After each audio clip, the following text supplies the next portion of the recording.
What is up, you guys? Welcome back to my channel. My name is Shelby, and today on Drink But Think, we're going to be talking about this new vaccine.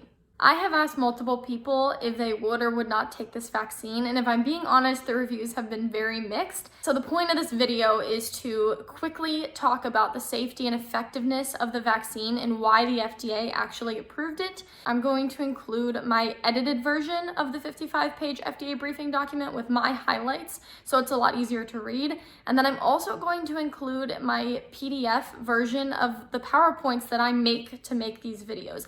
And they tend to include a lot more information, but hopefully in a much more digestible form than a 55-page FDA briefing document. But first, let's pop one open, and get into it. Today, as I said before, we're covering an FDA briefing document.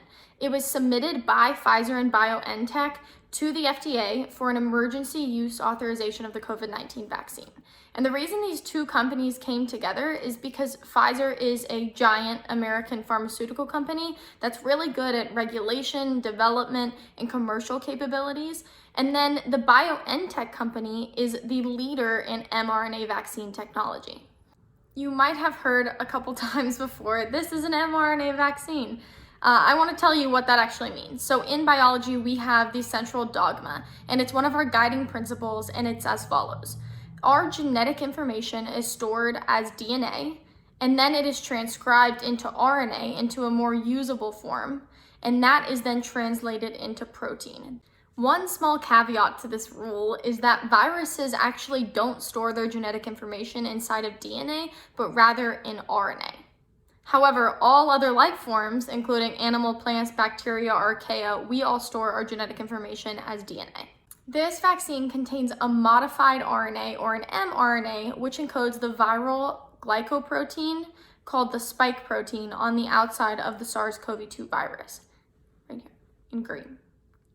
In order for the coronavirus to invade our cells, take advantage of our machinery for replication, and then exit our cells over and over and over again, a number of steps have to occur. And the first of those is attachment. So on the coronavirus, on the outside, are those spike glycoproteins, and they are what bind to the ACE2 proteins on human cells, which then allows for viral entry into human cells.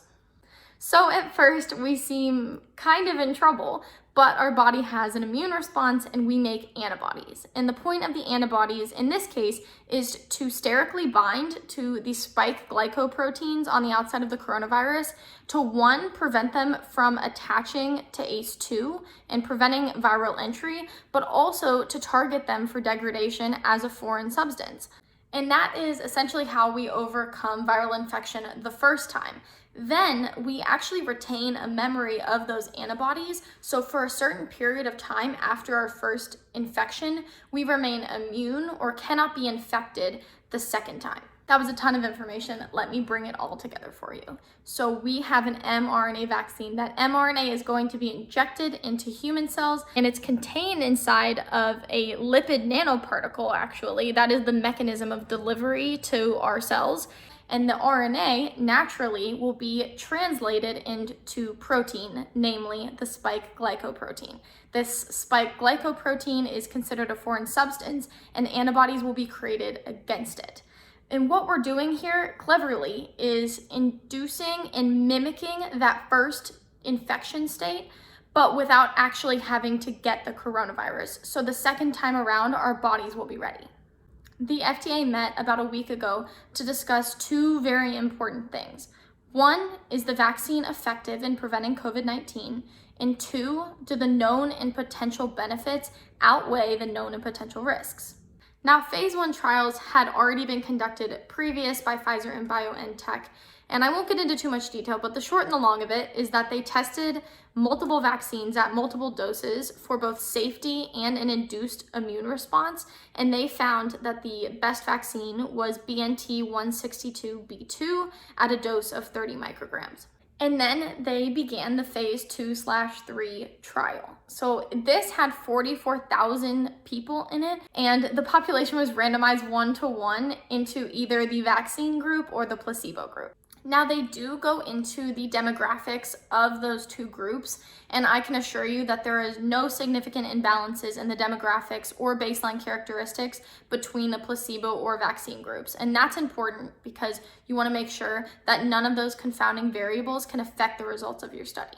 So is this vaccine effective? Well, you may have heard by various news sources that the vaccine had an efficacy of 90%.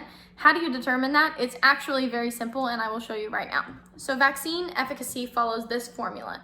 It is the risk among the unvaccinated group minus the risk among the vaccinated group over the risk among the unvaccinated group. Pfizer and BioNTech analyzed efficacy by giving each group their respective treatments, dose 1 and dose 2, 21 days apart, and then 7 days after dose 2, they began monitoring for COVID-19 cases. And then they picked a final date for the final efficacy analysis in which they would see how many people in each group actually got COVID-19.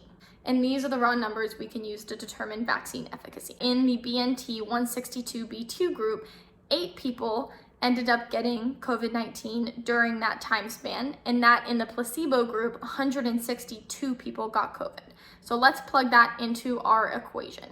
The risk among a particular group is defined as the number of people who got COVID in that group divided by the number of people in the group as a whole. Once we know the risks among the vaccine versus placebo groups, we can quickly calculate vaccine efficacy. At the first primary endpoint, this vaccine efficacy was determined to be 95%. Now, of course, we have confidence intervals, so we don't know that it's 95% for sure, but we know that 95% of the estimated values for the vaccine efficacy fall between 90.3% and 97.6%.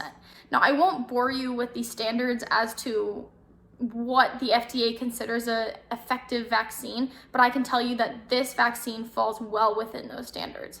And if you still don't believe me, here is a very pretty graph to prove it.